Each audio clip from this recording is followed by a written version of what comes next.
Over the past few weeks, I've been talking about the side effects of chemotherapy. I've covered quite a few of the topics, and I think they're probably quite well-known topics. But today I'd like to talk about two things I knew absolutely nothing about and that happened to me, and I want to make sure if it happens to you, you have the knowledge to deal with it. The first one is called cording. Never heard of it before, but let me tell you what happened to me. I'd had my operation to remove the tumour, and the physiotherapist gave me some exercises that I needed to do just to make sure that my right arm would remain flexible. So after a few days of doing what I thought was incredibly gentle exercises, I went to open a drawer, and there was this pain that came down my arm, went all the way through to my wrist, and it was as though there was a string holding my arm and it didn't want to open. And I thought, well, not only is that awkward, but it's painful. So I left it for a while, and then I tried it again, and it was just as painful. Didn't know what to do about it, so I made an appointment with another physiotherapist, and she looked at it, knew my history, said, I know what it is, Sharon, you need pinging off. I said, pardon? Anyway, and apparently there's a link between serous fluid and cording. But be that as it may, if you've got pain in your arm and it feels like it's a string after your operation that's holding your arm together and you can't release it, then I'm going to help you ping off. So very simply, when you feel that pain, there's an action you can take to actually break that hardened lymphatic vessel. So it sort of like just goes ping, and there's automatic relief. But obviously the physiotherapist showed me how to do it, and basically it was like a strange arm movement where she pushed it up, and then I could almost hear the ping, and it was just immediate relief. So when I got home and it happened again, I asked my daughter Jenny to help me out. Jenny, I think at the time, was 10, 11. I said, come on, Jen, come and help me. I said, all right, Mum. So she got hold of my arm, and I lay on the floor thinking it might be easier for her. But after she pulled me around the carpet a couple of times, I realised it wasn't going to work. So I learned how to ping off for myself.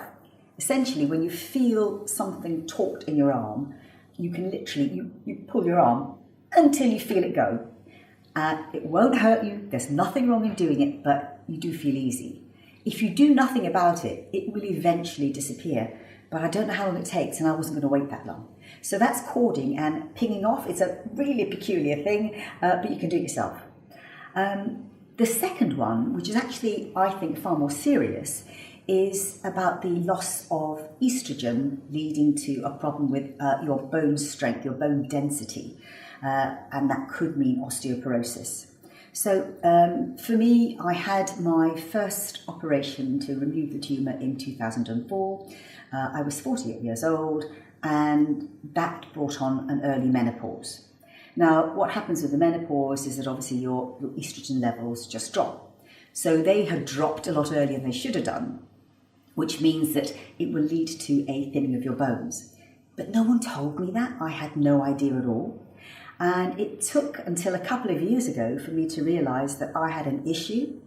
I went along to my doctor, and it was suggested that I should have a scan. It's called a DEXA scan, DXA, and they will actually measure your bone density.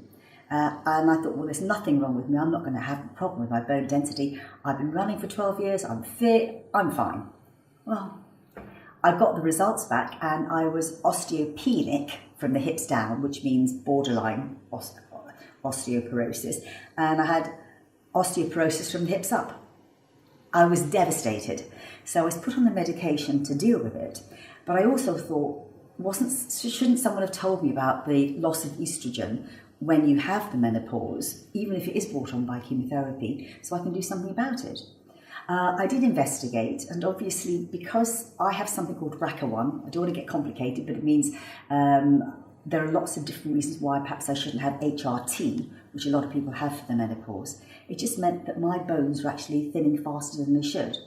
So what I would suggest to anybody in a situation like mine where you're having chemotherapy and it leads to an early menopause, ladies, go and get checked. Go and see what happens, because you might need to have something to help your estrogen levels.